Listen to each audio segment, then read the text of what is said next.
자, 오늘 우리에게 주신 말씀은 요나서입니다. 요나서 6절부터 16절까지 저와 함께 한 목소리로 함께 봉독하겠습니다. 선장이 그에게 가서 이르되 자는 자여 어찌함이냐 일어나서 내 하나님께 구하라. 혹시 하나님이 우리를 생각하사 망하지 아니하게 하시리라 하니라. 그들이 서로 이르되 자 우리가 제비를 뽑아 이 재앙이 누구로 말미암아 우리에게 임하였나 알아보자 하고 곧 제비를 뽑으니 제비가 요나에게 뽑힌지라. 우리가 그에게 이르되 청하건대 이 재앙이 누구 때문에 우리에게 임하였는가 말하라. 내 생업이 무엇이며 내가 어디서 왔으며 내 나라가 어디며 어느 민족에 속하였느냐 하니 그가 대답하되 나는 히브리 사람이요 바다에 육지를 지으신 하늘의 하나님 여호와를 경외하는 자로라 하고 자기가 여호와의 얼굴을 피함인 줄을 그들에게 말하였으므로 무리가 알고 심히 두려워하여 이르되 내가 어찌하여 그렇게 행하였느냐 하니라. 바다가 점점 흉용한지라. 무리가 그에게 이르되 우리가 너를 어떻게 하여야 바다가 우리를 위하여 잔잔하겠느냐 하니 그가 대답하되 나를 들어 바다에 던지라. 그리하면 바다가 너희를 위하여 잔잔하리라. 너희가 이 큰 폭풍을 만난 것이 나 때문인 줄을 내가 아노라 하니라. 할렐루야. 환영하겠습니다. 할렐루야.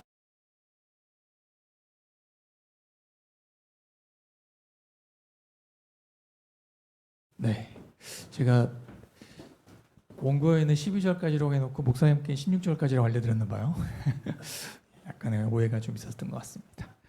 용서해 주시기 바랍니다. 반갑습니다. 오늘도 또 하나님의 큰 은혜와 축복이 예배 가운데 우리 가운데 임하실 줄 믿습니다. 축복합니다. 요 근래 유튜브 보다 보면 이제 여러 영상들 재밌는 영상들 참 많은데요. 그 중에 흔히 국뽕이라고 불리는 영상들이 있습니다. 국뽕 들어보셨는지 모르겠는데 우리나라 정말 대단한 나라다. 뭐 이런 영상들이 이제 막 올라와요.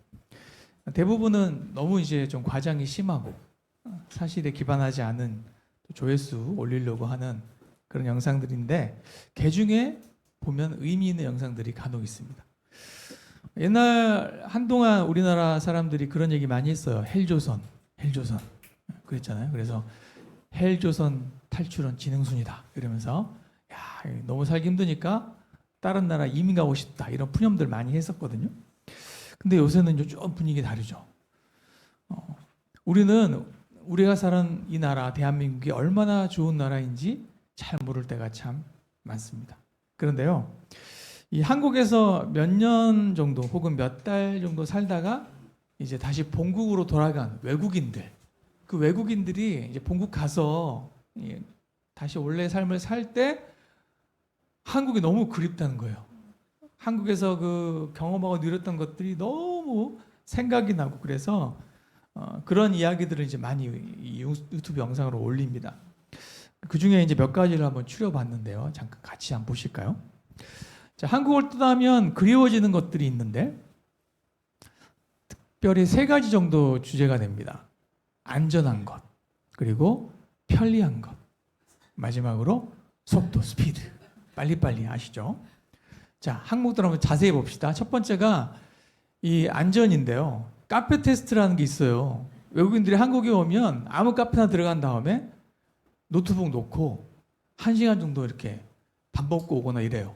다시 와서 이제 지갑이나 노트북이 그대로 있는 거 그대로 보면서 콘텐츠로 만들어요. 한국이 이렇게 안전합니다. 이러면서 이제 영상을 찍어요. 또 밤 늦은 시간에도 이제 보면은 막 그런 챌린지도 있어요. 새벽 3시에 나가서 편의점 가서 라면 끓여 먹고 오기. 뭐 이런 거 찍습니다. 왜냐하면 그들이 사는 나라에서는 상상도 못할 일이라는 거죠. 새벽에 늦은 밤거리를 혼자 걸어서 다닌다. 이 불가능한 건데 우리나라는 가능하다. 대한민국은 가능하다. 두 번째는 24시간 깨어있는 always on 문화. 24시간 운영하는 업체들이 되게 많죠. 뭐 편의점이 대표적인 것이고 식당들도 그런 데가 참 많습니다. 그러다 보니까 그 편의점 가면 급할 때는 비상약 같은 것들도 살 수 있잖아요. 그러니까 생활의 어떤 중심이 되기도 하고 그 안에서 이제 많은 또 유익을 얻기도 하고요. 또 배달 문화 같은 것들도 굉장히 발달했죠. 한강으로 이렇게 짜장면 시켜 먹는 건 상상도 못할 일이잖아요. 그리고 늦은 새벽에도 따뜻한 음식이 빠르게 배달되는 시스템, 세계적으로 유대를 찾기 힘든 시스템입니다. 세 번째, 빠르고 쾌적한 대중교통. 우리는 너무 당연하지만 기차든 뭐 지하철이든 심지어 비행기든 아니면 뭐 동네 마을버스, 좌석버스 이런 버스들까지도 제 시간에 도착한다. 이거는요 다른 나라 가면 참 힘든 것들이에요. 뭐 10분, 20분, 심지어 1시간씩 늦게 오는 경우도 다반사인데 우리는 거의 1, 2분 차이로 정확하게 도착합니다. 그리고 버스, 지하철 무료로 환승되잖아요. 그런 시스템 너무 좋고 또 외국인들이 지하철을 가면 너무 놀라는 게 너무 깨끗하다. 심지어 뭐 엉뜨라고 하잖아요. 의자에 따뜻한 불이 들어오고 따뜻하죠. 또 와이파이 다 터지고 이런 것들 생각하면 본국이 돌아갔을 때 너무너무 그립다는 거죠. 네 번째, 빠르고 저렴한 의료 서비스. 여러분 병원 급하면 동네 병원 가시면 당일 진료 거의 다 되죠. 외국은요? 안 그래요. 미리 다 예약하고 가야 됩니다. 특별히 정말 대학병원급의 큰 병원을 가려고 하면은 몇 주, 몇 달을 기다려야 갈 수 있는 그런 상황들이 참 많아서 병을 키우기도 하고 또 안 좋은 일들이 일어나기도 한다고 하죠. 자, 마지막으로 정과 덤의 문화. 여러분 식당 가시면 물 그냥 공짜로 주잖아요. 그죠? 반찬도 밑반찬 쫙 깔립니다. 근데 이거 외국 가면 당연하지 않아요. 물도 돈 주고 사야 돼요. 또 반찬도 우리는 그냥 손 들고 더 주세요 하면 더 갖다 줘요. 이것도 정말 놀라운 일이라고 하더라고요. 외국 사람들한테는 상상할 수 없는 일입니다. 우리는 이렇게 늘 누리는 일상이기에 너무 그게 귀한 걸 모르는데 외국 사람들 볼 때 이런 고백들을 한다고 하죠. 생활을 위해 최적화된 시스템이 대한민국 시스템이고 한국 가서 누리고 온 그 시간들은 마치 내가 먼 미래를 다녀온 것 같은 그런 체험을 했다. 고백들을 한다고 합니다. 너무나 일상적으로 누리기 때문에 특별한 줄 모르는 활동들인데 여러분 곰곰이 한번 생각해 보세요. 내가 하루 24시간을 어떻게 살고 있는가? 내가 경험하고 누리는 모든 것들이 당연한 것들이 아니라는 거죠. 우리가 그런 일들이 있습니다. 뭐 심각한 사건 사고가 일어났다 할지, 뭐 심한 자연재해 같은 게 발생하거나, 뭐 테러가 일어나거나, 뭐 참혹한 범죄가 일어나거나 하면요, 그 직후에 이렇게 인터넷 들어가 보면 그런 글들이 종종 올라와요. 거 봐라, 신이 어디 있냐? 거 봐라, 하나님 없어. 하나님이 있다면, 신이 있다면 어떻게 이런 일이 일어날 수 있냐? 뭐 그런 글들 막 올라와요.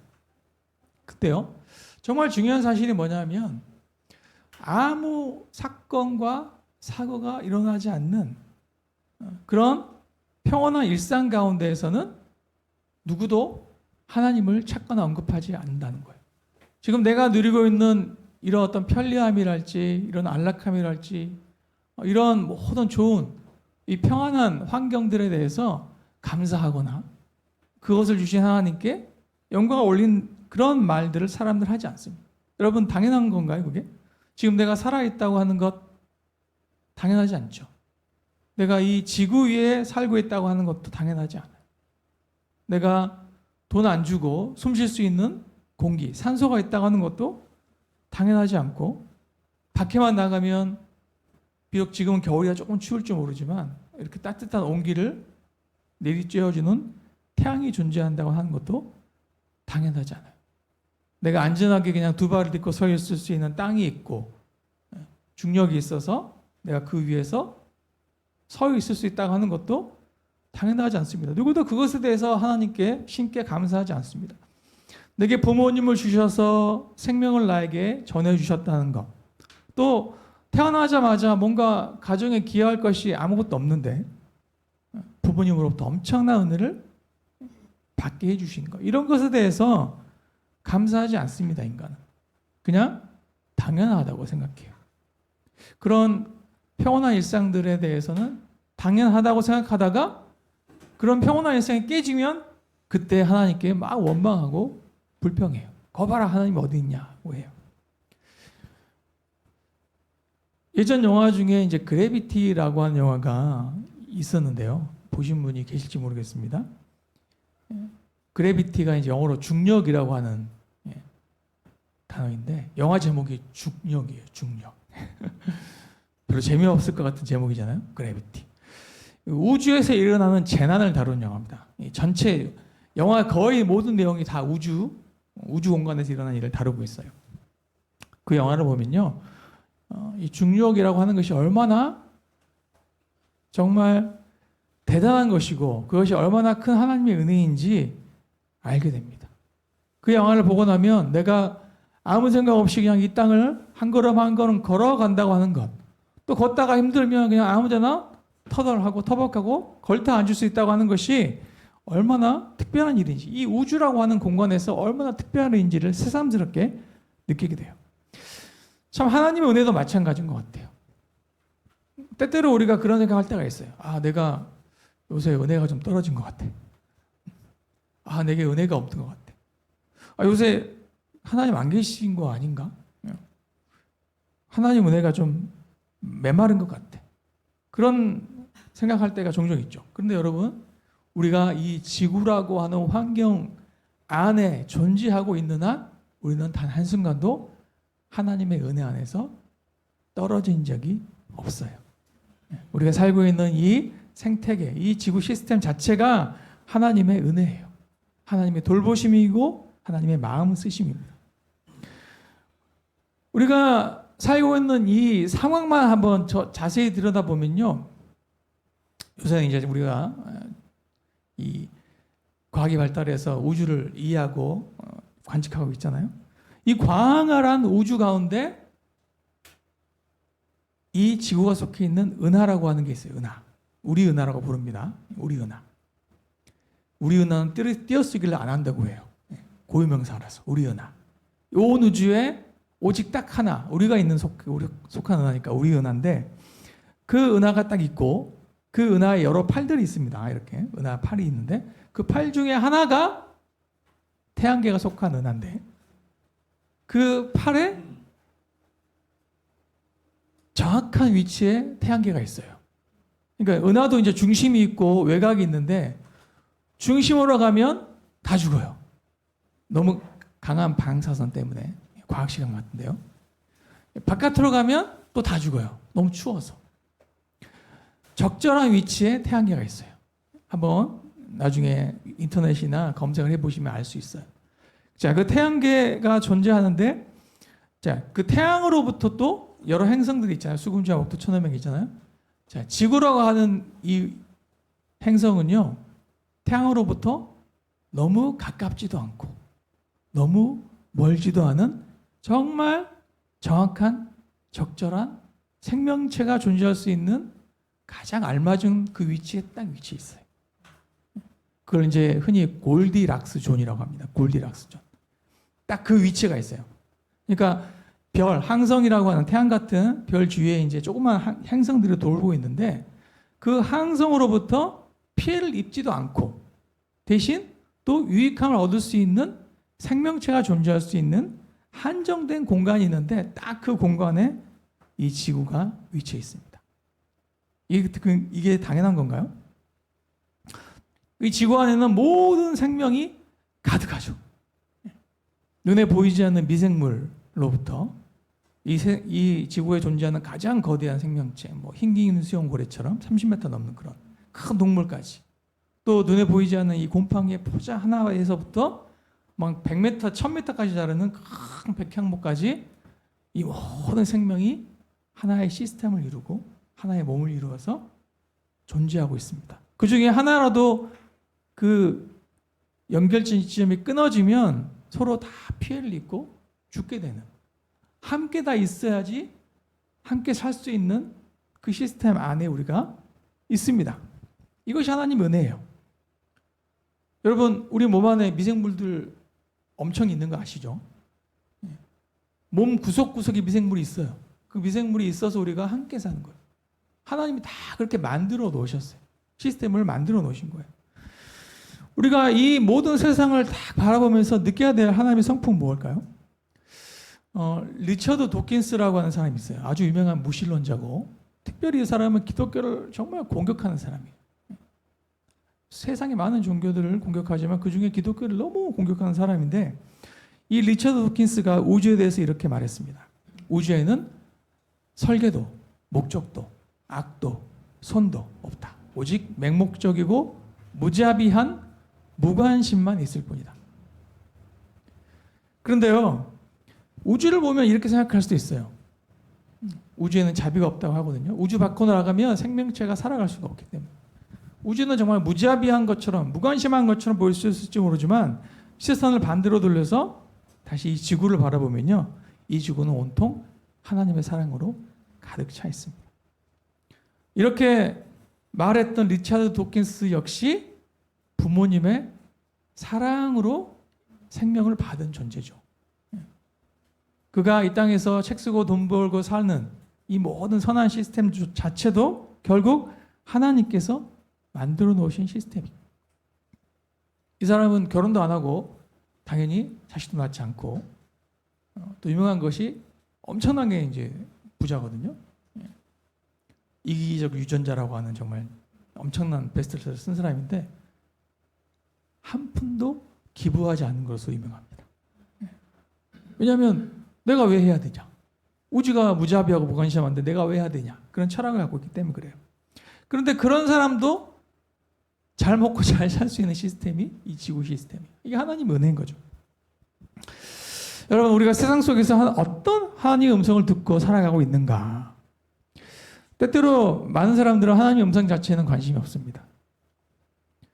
대신에 한시적으로 이 세상을 장악하고 있는 사탄의 음성에는 너무 쉽게 귀를 기울여요. 마음을 열어요. 너 하고 싶은 대로 해. 네가 제일 중요하지. 다른 사람은 중요하지 않아. 훔쳐도 돼. 죽여도 돼. 이런 사탄의 음성은 쉽게 귀를 기울이지만 오히려 온 세상 가운데 충만하신 하나님의 음성에는 귀를 탁 닫고 마음을 닫고 살아갑니다. 죄송한 말씀이지만 목사인 저라고 해서 예외는 아닌 것 같아요. 제가 곰곰이 저의 24시간을 분단위, 초단위로 이렇게 해부를 해보면 하나님에 대해서 깊게 묵상하고 생각하고 추구하는 시간은요, 정말 찰나요, 찰나. 또 어느 한순간 철들어서 그런 마음을 딱 품었다가도 그 시간이 순식간에 휘발돼서 없어져 버려요. 그리고 어느 순간 세상을 향해 마음이 막 갑니다. 반대로 그 세상에 귀를 기울이고자 하는 마음은요, 가만히 놔둬도 막 커집니다. 선을 향한 의지는 너무나 약하고 너무나 그 시간이 짧고 악을 향한 의지는 가만 내버려도 점점 강해지고 넓어져요. 이것이 우리의 연약함이에요. 우리가 요나서를 살펴보는데 요나의 생활을 보면 나와는 무관한 정말 형편없는 선지자의 이야기다 라고 생각하지 않으셨으면 좋겠어요. 여러분, 다윗이 밧세바와 간음하고 그 사실이 이제 들통날 것을 두려워해서 은폐하려고 밧세바의 남편 우리아를 이제 음모를 세워가지고 다른 사람의 손을 밀어서 죽였죠. 그때 선지자 나단이 다윗을 찾아와서 비유로 드러나지 않게 다윗을 고발했습니다. 그때 다윗이 나단 이야기를 듣고 엄청 불같이 화를 내요. 그런 악독한 놈이 있냐고 막 화를 냅니다. 그때 나단이 뭐라고 해요? 정신 차려 이 양반아, 당신 이야기잖아. 그렇게는 안 했고 점잖하게 당신이 바로 그 사람이라 이렇게 말씀했죠. 여러분, 요나의 이야기를 이렇게 읽어야 돼요. 어떻게 해요? 우리의 이야기다. 나의 이야기다. 그런 나쁜, 그런 형편 인간이 있냐라고 하지 말고 내 이야기구나 하고 읽어야 됩니다. 요나의 이야기는 굉장히 유명한 이야기고요. 요나의 이야기에서 영감을 얻은 동화도 있죠. 피노키오. 비슷한 모멘트죠. 피노키오 할아버지 제페토가 바다에 빠졌는데 고래 뱃속에 들어가서 있잖아요. 요나의 이야기 비슷하죠. 그래서 요나의 이야기를 어떤 사람들은 동화처럼 생각하기도 하고 우화라고 말하기도 합니다. 어떤 신학자들은. 그런데요, 역사적 사실이 아니라 우화라고 주장하기에는 성경이 요나가 실존했던 인물이라고 분명히 언급하고 있고요. 무엇보다도 바로 우리 주 예수님께서 요나를 언급하시죠. 마태복음 12장 39절 40절입니다. 자, 보십시다. 같이 한번 읽어봅니다. 시작.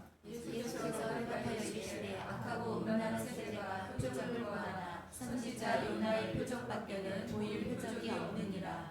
요나가 밤낮 사흘 동안 큰 물고기 뱃속에 있었던 것 같이 인자도 밤낮 사흘 동안 땅속에 있으리라. 아멘. 자, 예수님은 표적을 보여달라고 하는 이 바리새인들에게 내가 너희들에게 보여줄 표적은 요나의 표적밖에 없다라고 말씀하시므로 뭘 말씀하셨냐면 요나처럼 예수님이 십자가에 죽으시고 땅속에서 사흘을 계셨다가 다시 요나처럼 부활하실 것을 미리 예고하시죠. 예전에도 그랬고 오늘날도 마찬가지. 세상은 기적을 보여달라고 해요. 표적을 보여달라. 그러면 내가 믿겠다. 그런데 여러분 온 우주를 보고 우리가 사는 이 지구를 보면 정말 이 지구 자체 이 일상의 하루하루가 이 순간순간이 매분 매초가 기적이라고 하는 것을 우리가 다시 한번 알게 됩니다. 근데 그 기적을 기적으로 알지 못하고 늘 인간은 또 다른 기적을 요구해요. 그런데 예수님께서 분명히 말씀하시죠. 또 다른 기적을 보여줘도 그들은 결국은 믿지 못할 것이다. 또 다른 기적을 보여달라고 할 것이다. 우리가 마음의 눈을 열어서 온 땅, 온 이 세상, 이 지구를 보면 온통 하나님의 영광으로, 말씀으로, 사랑으로, 은혜로 충만한 것을 보게 돼요. 시편 19편 1절부터 4절 말씀입니다. 시작. 하늘이 하나님의 영광을 선포하고 궁창이 그의 손으로 하신 일을 나타내는도다. 날은 나에게 말하고 밤은 밤에게 지식을 전하니 언어도 없고 말씀도 없으며 들리는 소리도 없으나 그의 소리가 온 땅에 통하고 그의 말씀이 세상 끝까지 이르도다. 아멘. 아멘. 우리가 귀를 열고 눈을 열어서 마음을 열어서 하나님을 보고자 하고 느끼고자 한다면 온 세상은 하나님 말씀으로 하나님 음성으로 충만하다고 성경이 우리에게 말씀해요. 그런데 놀랍게도 우리와 비슷하게 요나는 그 들려오는 그 충만한 하나님의 음성에 귀를 닫고 하나님의 얼굴을 피해서 도망쳤습니다. 자세히 봅시다. 하나님께서 어느 날 요나를 찾아오셔서 요나에게 말씀하셨죠. 너는 니느웨라고 하는 성으로 가서 그들이 회개하도록 말씀을 선포해라. 예언해라. 말씀하셔요. 명령하셨어요. 그런데 요나는 결과적으로 하나님 말씀에 순종하지 않고 니느웨가 아니라 정반대. 니느웨는 이 유다, 이스라엘에서 동쪽에 있었는데 정반대 서쪽 끝 다시스로 도망쳐 갑니다. 그래서 이제 오늘날로 하면 이제 스페인이거든요. 이 다시스로 가려고 배를 탔는데요. 그 배가 금세 폭풍을 만났죠. 그래서 아까 이제 얘기했던 그 이야기가 나오는 거예요.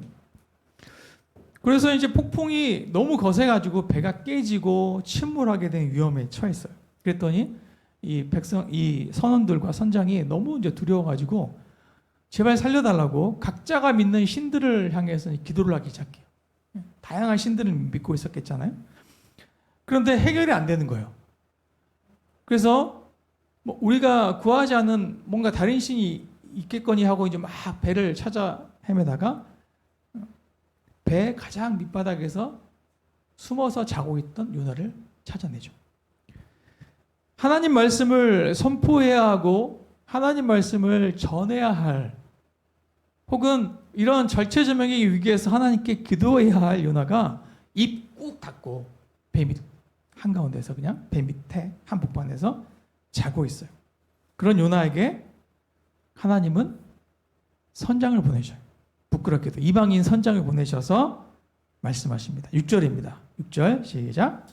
선장이 그에게 가서 이르되 자는 자여 어찌하느냐 일어나서 내 하나님께 구하라. 혹시 하나님이 우리를 생각하사 망하지 아니하게 하시리라 하시니라. 아멘. 자, 우리가 들어야 할 첫 번째 하나님의 음성인데요. 일어나서 내 하나님께 구하라. 여러분 이 말은 선장이 한 말이지만 실제로는 선장을 통해 하나님께서 요나에게 하신 말씀이죠.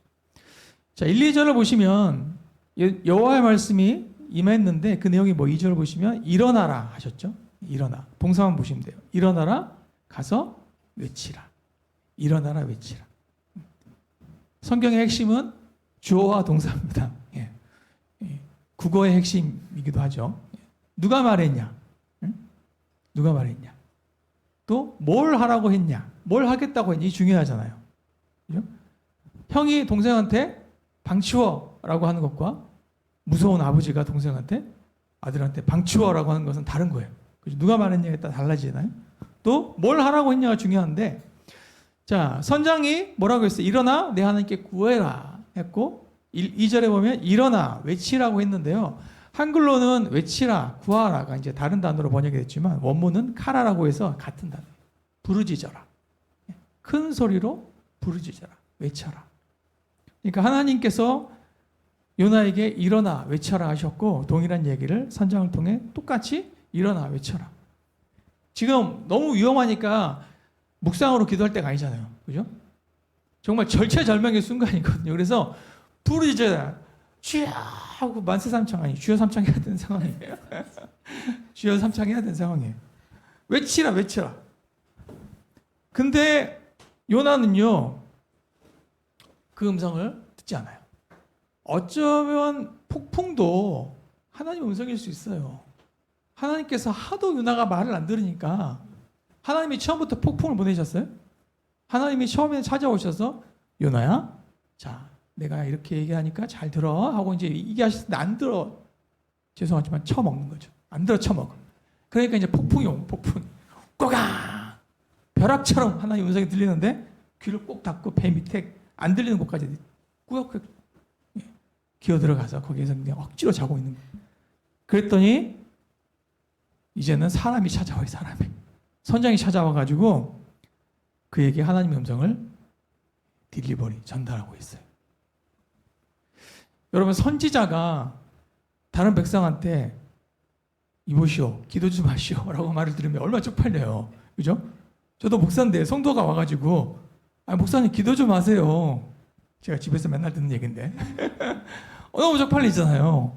근데 심지어 이방인이 와가지고 이방인이 선지자한테 기도 좀 해라 하고 이야기를 하고 있어요.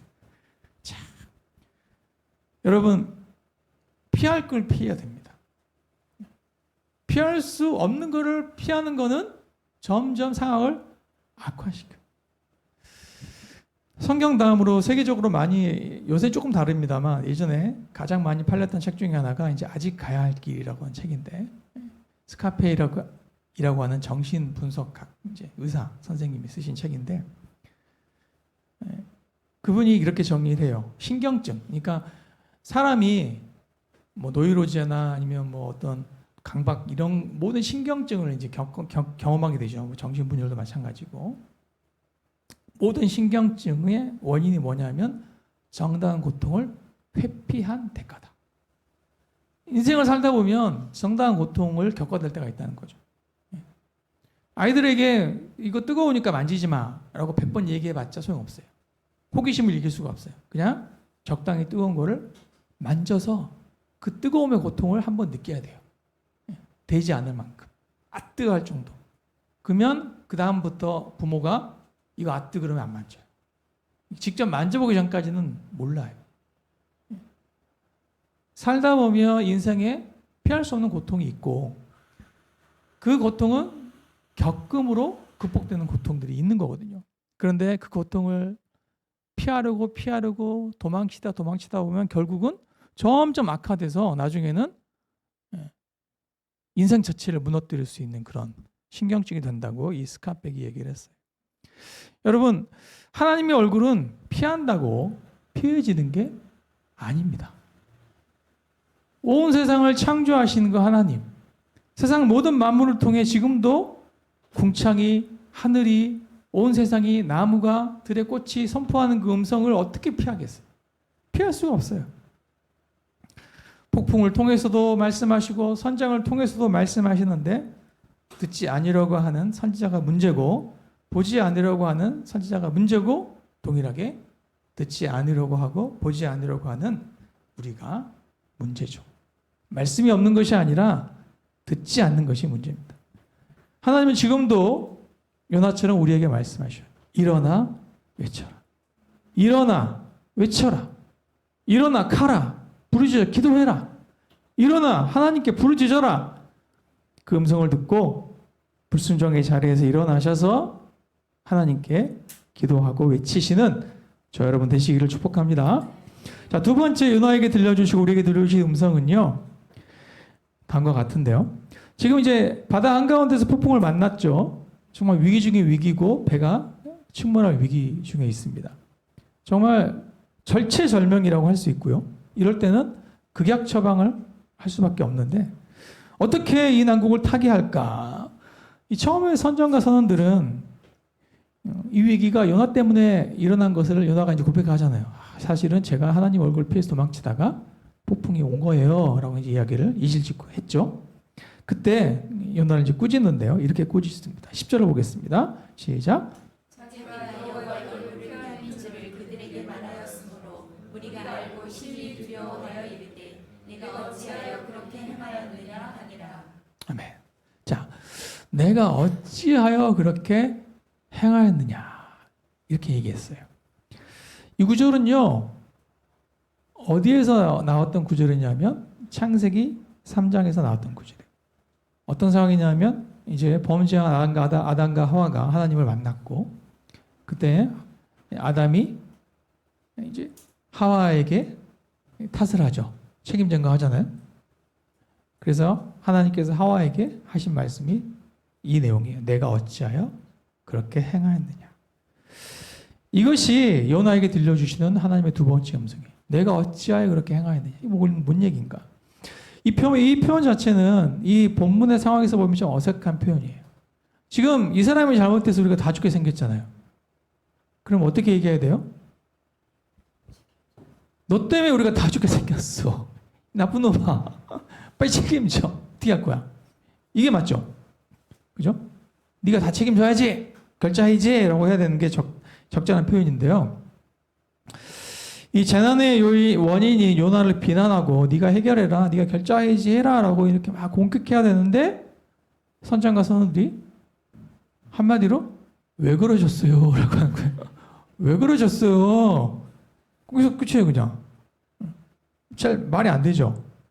어떻게 보면 이제 부모들이 자녀들한테 자녀들이 뭔가 사고를 치면 왜 그랬니? 라고 하잖아요. 왜 그런 거야? 그렇게 말하는 부모는 굉장히 성숙한 부모입니다. 대부분의 부모는 이놈의 자식, 이 새끼가 이러면서 그냥 바로 그냥 징벌로 나가죠. 응징으로 나가는데 오은영 박사님처럼 이리 와봐. 왜 그런 거야? 라고 물어보는 부모는 굉장히 인격적으로 성숙한 부모입니다. 하나님이 그러죠. 하나님이 하와에게 너 왜 그랬니? 라고 물어보셨어요. 인격적으로 성숙하신 부모님이세요. 하나님은.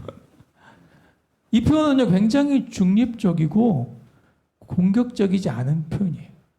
왜 그런 겁니까? 내가 어찌하여 그렇게 행하였느냐. 이 말씀을 딱 듣는 순간 창세기 3장 13절의 요나는 생각났을 거예요.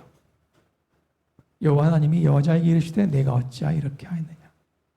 이방인을 통해서 들려오는 하나님의 음성을 지금 요나가 듣고 있는 거예요. 이 말씀은 하와에게 아담에게 하나님이 하신 말씀인데 그들이 범죄했을 때 하나님이 그들을 욕하지도 않고 꾸짖으시지도 않고 징벌하시지도 않고 아직 하나님이 심판하시기 전입니다. 상황이. 이제 뭐 여자는 저주를 받고 남자도 저주를 받고 하시기 전이에요. 아직 기회가 있을 때입니다. 하나님 잘못했어요. 저희가 생각이 짧았습니다. 하면 되는데 그때 아담이 하와 탓하고 하와는 뱀 탓하고 그래서 다 죽었잖아요. 결국. 그 상황을 요나가 느끼는 거죠. 지금 하나님이 내게 말씀하시는구나.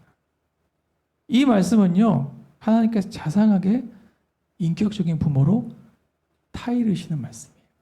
요나야 이제 정신 좀 차려라. 이제 정신 차리고 내가 내게 명한 대로 지금이라도 니느웨로 돌이켜 가라. 뭐 어렵습니까? 어려운 거 아니에요. 선장이 알게 됐잖아요. 이 사람 믿는 신 때문에 이 난리가 났구나. 그러면 요나가 우리 여기서 항해를 그만 접고 다시 갑시다. 저 내려주시고 안전하게 가세요. 그러면 돌이키는 순간 폭풍이 계속 일겠어요? 하나님이 쫙 잔잔하게 해주시겠죠. 그런데도 요나가 그 음성을 듣지 않습니다. 하나님은 지금 이 시간에도 우리에게 말씀하실지 모르겠어요. 아들아, 딸아, 이제 정신 좀 차려라. 정신줄 잡아. 예? 내 말대로 내 명령대로 지금이라도 순종했으면 좋겠다. 결단하고 출발해봐. 시작해봐. 라고 하십니다. 이런 자상한 하나님의 음성을 듣고 순종하시는 저 여러분 되시기를 축복합니다. 자, 세 번째 마지막 음성인데요. 자, 요나는 이 벼락처럼 말씀하시는 하나님의 음성을 듣고 순종해야 되는데 끝까지 불순종의 길로 나아가죠. 우리랑 너무너무 비슷해요. 매를 봅니다. 예. 맞고 할래? 그냥 할래? 그냥은 죽어도 못하죠. 예.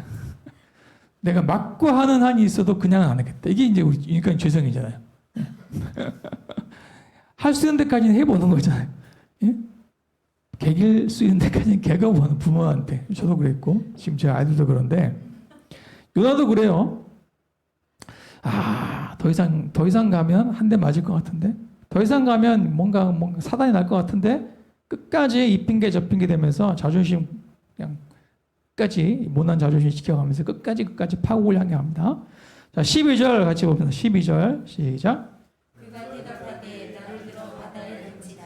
그리하면 바다가 너희를 위하여 잠잠하리라. 너희가 이 큰 폭풍을 만난 것이 나 때문인 줄을 내가 알아야 하니라. 아멘. 자, 나를 들어 바다에 던지라. 이것이 하나님의 세 번째 음성이에요. 근데 이 음성은 요나의 마음 속에서 들려오는 음성이에요. 요나가 정말 내가 이 한 몸 희생하겠다라고 진짜 선한 마음으로 내뱉은 말은 아니에요. 왜냐하면 정말 그가 그런 좋은 의도가 있었다면 어떻게 하는 게 맞아요? 비키세요. 죄송했습니다. 또 감사했습니다. 네, 남은 항해 평안하십시오 하고 퐁당하는 게 맞죠. 근데 안 그래요. 그냥 여기 딱 버티고 있으면서 당신들이 나를 들어서 바다에 던지라고 합니다. 즉 진심은 아니에요. 이게 맞는 것 같은데 확신이 없는 거죠. 그래서 선뜻 내가 결정하지 못하고 타인에게 그 선택을 이렇게 건네주고 전가시킵니다. 우리가 일상에서 겪는 것과 비슷해요. 내가 어떤 일을 해야 하거나 뭐 하지 말아야 하거나 하는 생각들이 떠올랐을 때 우리가 고민하잖아요. 이게 내 생각인가? 하나님의 뜻인가? 헷갈려가지고 선뜻하지 못해서 정말 선택의 기로가 없어지는, 뭔가 하나를 해야 할 수밖에 없는 상황이 갈 때까지 내가 때로 미루고 유보하고 기다릴 때가 참 많습니다. 요나도 그랬어요. 마음속에, 요나 마음속에 갈등이 있어요. 정말 니느웨는 죽어도 가기 싫은 거예요. 니느웨가 왜 그렇게 가기 싫었는지는 여러분 아마 잘 아실 거예요. 그 나라는 절대 망해야 될 나라거든요. 감정을 이입해 보시면 일제시대 한복판에 우리가 요나고 일본이 니느웨예요. 그래서 하나님이 내가 일본을 용서할 테니 네가 가서 얘기해 라고 하는 거예요. 하나님, 저 나라 망해야 됩니다. 731 부대 모르세요? 예? 난징 대학생 모르세요? 모르세요, 하나님? 망해야 돼요. 난 죽어도 못 갑니다, 일본. 그런 마음, 비슷한 마음이, 요나의 마음이. 난 죽어도 니네 안 가겠다. 죽으면 죽었지, 니네 못 간다. 라고 하지만, 그렇다고 진짜로 죽는 건 좀 너무 심하지 않나? 자살해야 되나, 내가? 뭐 그런 거예요. 그래서 결국 어떻게 돼요? 요나의 말대로 선장과 선원들이 하죠. 우리나라 속담에 모진 놈 옆에 있다가 함께 벼락 맞는다 라고 하는 속담이 있습니다. 안 들어보셨어요? 예? 모진 놈 옆에 같이 앉아 있다가 하나님이 모진 놈한테 벼락을 축 때리시는데 옆에서 같이 맞아요. 어쩔 수 없죠. 뭐 벼락 키가 맞는데 옆에 앉으면 나도 맞는 거죠. 그래서 지금 이 순간 결국 살아남으려면 그 모진 놈 요나를 바다로 던져야 돼요. 결국은 그들이 우리가 봤습니다만 하나님께 이제 기도합니다. 하나님, 이건 저희가 원해서 하는 게 절대 아닙니다. 어쩔 수 없이 하는 건지 하나님 아시죠? 이 죄를, 이 피를 우리에게 돌리지 마세요. 라고 하고 요나를 그냥 냅다 바다에 던졌고, 신기하게도 놀랍게도 요나가 바다에 퐁당 빠지자마자 폭풍이 확 멈춰버렸어요. 15절 16절 봅시다. 시작. 요나를 들어 바다에 던지매 바다가 비우는 것이 곧 그친지라. 그 사람들이 여호와를 크게 두려워하여 여호와께 제물을 드리고 서원을 하였더라. 아멘. 여러분, 세상이 교회를 향해 혹은 세상의 그리스도인들을 향해 원하는 것, 기대하는 것이 뭘까요? 우리에게 좀 지혜를 알려달라고 할까요? 아니면 우리에게 돈 좀 달라고 할까요? 아니면 어떤 강력한 정치적 능력을 좀 보여달라고 할까요? 아닙니다. 여러분, 역사상 가장 강력했던 제국은 로마 제국인데, 그 강력했던 로마 제국은 더 강력한 권력과 힘에 무너진 게 아니라 십자가의 자기 희생 때문에 무너졌어요. 결과적으로 보면 요나가 자이든 타이든 자신을 희생해서 바다에 빠졌던 것처럼 예수님께서 십자가를 향해 나아가시고 죽으심으로 온 일을 구원하시고 대속하심으로 구원이 이루어집니다.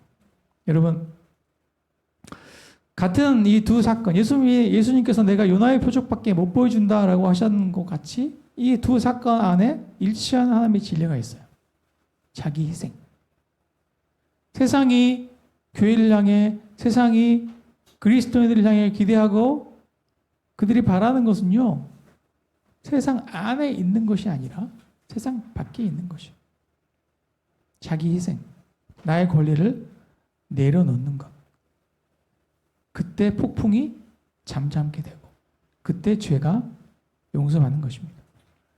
결국 진정한 능력은 어떤 능력이냐? 진정한 능력은 자기 부인의 능력입니다. 내가 나의 것을 내려놓을 수 있는가? 나를 폭풍 속에 내던질 수 있는가 하는 것. 그 용기가 정말 진정한 능력이에요. 예수님께서 그 능력을 보여주셨죠. 십자가를 향해 나아가심으로 온 인류의 구원을 이루셨고, 그 예수님의 제자로서 그리스도인으로서 하나님 나라의 백성으로서 우리가 세상 가운데 보여줘야 할 능력도 지혜도 아니고 돈도 아니고 권력도 아니에요. 자기 희생, 자기 부인의 능력입니다.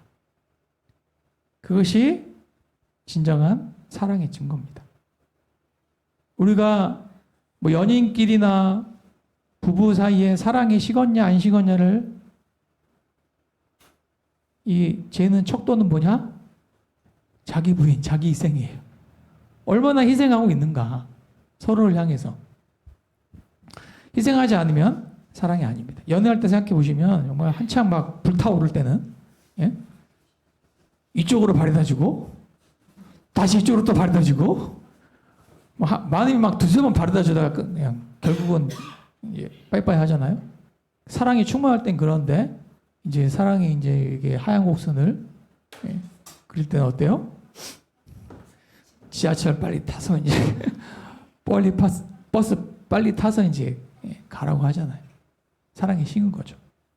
물론 이제 그렇게 가는 게 이제 어떻게 보면 정상적일 수밖에 없는데, 왜냐하면 이제 그렇게 희생하다가 죽거든요. 끝에 십자가가 있단 말이에요. 같이 살아야죠. 죽으면 안 되니까. 결국 그래도 아무튼 사랑의 핵심은 희생이라고 하는 거예요. 사랑하면 희생이 아깝지 않고 더 희생하지 못해서 미안한 마음이 사랑의 마음이에요. 예수님은 우리를 사랑하셔서 성육신하심을 오셨고 십자가에 자신을 내던지심으로 우리를 구원하셨습니다. 이것이 사랑의 증거입니다. 그것이 우리가 이 세상에 하나님이 계신다는 것, 이 세상에 하나님 말씀이 있다고 하는 것, 하나님의 사랑이 존재한다고 하는 것을 보여주는 어찌 보면 유일한 증거예요. 하나님이 어디 있어? 라고 하면 우리가 자기 부인으로, 자기 희생으로, 사랑으로 그것을 보여줘야 됩니다. 자동차 범퍼 뒤에 예수 믿으세요 붙여놓고 막 불법 난폭 운전 해봤자 아무 소용 없어요. 하나님 당신 사랑하심에다 붙여놓고 막 욕하고 화내고 갑질하고 이러는 거 아무 소용 없어요. 오히려 하나님을 욕되게 합니다. 반대로 어떻게? 우리 자신을 내던지고 나의 것을 내려놓고 희생하고 포기하면 세상으로 보면 끝날 것 같지만 끝장이 나버릴 것 같지만 절대 안 그렇죠. 오히려 그 길이 생명의 길, 그 길이 구원의 길입니다. 그 길이 기적의 길이에요. 17절 말씀 한번 봅니다. 17절 시작. 여호와께서 이미 큰 물고기를 예비하사 요나를 삼키게 하셨으므로 요나가 밤낮 3일을 물고기 뱃속에 있으니라. 아멘. 여기서 가장 중요한 부사 뭘까요? 가장 중요한 부사. 형사 아니고 부사. 임의가 없으면 내용이 굉장히 평이해집니다. 그런데 임의가 있으므로 엄청난 문장이에요. 여호와께서 이미 즉 언제부터? 요나가 바다에 퐁당하기 전부터 이미 바다 아래 물고기가 스탠바이 하고 있어요. 하고 언제 떨어지나 하고 있어요. 요나가 퐁 뛰어들면 물속으로 빠지자마자 물고기가 꿀꺽 하고 그 엄청난 폭풍 속에 빠졌는데 마치 잠수함 탄 것처럼 안전한 거예요. 따뜻한 거예요. 하나님이 이미 물고기를 예비하셨기 때문에. 여러분 바다로 뛰어들지 않으면 하나님 준비하신 물고기를 만날 수가 없어요. 용기를 내서 뛰어들 때 기적을 체험합니다. 네, 세상의 용기와 하나님의 용기가 차이가 있는데요. 왜 다르냐면 세상의 용기에 없는 약속이 하나님의 용기에는 있어요. 하나님께서 요나에게 뭐를 말씀하셨어요? 니느웨로 가서 외쳐라. 여러분 나중에 요나가 갔죠? 요나가 가서 사흘 길을 걸어야 되는데 하루만 걸었어요. 하루만. 마지못해 내키지 않았는데 한 척만 한 거예요. 근데 그 하루만 걸었는데 온 성읍이 회개를 해버려요. 하나님이 정해놓은 스케줄이 다 있으신 거죠. 요나가 가야 돼요. 요나가 가야 됩니다. 그게 하나님이 정하신 법이에요. 요나가 안 가면 다른 놈 불러다가 하나님 보내실 수도 있잖아요. 하나님 그렇게 일하시지 않으셔. 왜? 그 사건이 일어나는 것도 중요하지만 그 사건 속에는 그 사람도 너무 중요해요. 하나님이 요나에게 하신 말씀이 있고 요나에게 가르치실 것이 있고 요나를 통해 말씀하실 것이 있기 때문에 정말 너무너무 순종적인 선지자라면 요나처럼 안 했겠죠. 오케이. 바로 갑니다. 그러면 폭풍도 없어요. 물고기도 없어요. 요나의 기도도 없어요. 요나서 자체가 없습니다. 요나라서 있는 거예요. 그래서 하나님이 요나를 향해 세우신 계획이 있고 스케줄이 있기 때문에 요나가 바다에 빠져도 니느웨로 가게 돼 있고 요나가 불수로 들어가도 니느웨로 가게 돼 있고 구덩이에 빠져도 니느웨로 가게 되어 있어요. 그게 하나님의 약속의 힘이에요. 내가 너를 사용해서 너를 통해서 니느웨를 회개시킬 거니까 네가 가야 돼 라고 말씀하셔요. 이사야 43장 1절 2절 말씀 함께 보고 말씀 마무리하겠습니다. 시작. 야곱아 너를 창조하신 여호와께서 지금 말씀하시느니라. 이스라엘아 너를 지으신 이가 말씀하시느니라. 너는 두려워하지 말라. 내가 너를 구속하였고 내가 너를 지명하여 불렀나니 너는 내 것이라. 네가 물 가운데로 지날 때 내가 너와 함께 할 것이라. 강을 건널 때 물이 너를 침몰하지 못할 것이며 네가 불 가운데로 지날 때 타지도 아니할 것이요 불꽃이 너를 사르지도 못하리니 아멘. 아멘. 하나님 말씀은 어제나 오늘이나 영원토록 동일하신 줄 믿습니다.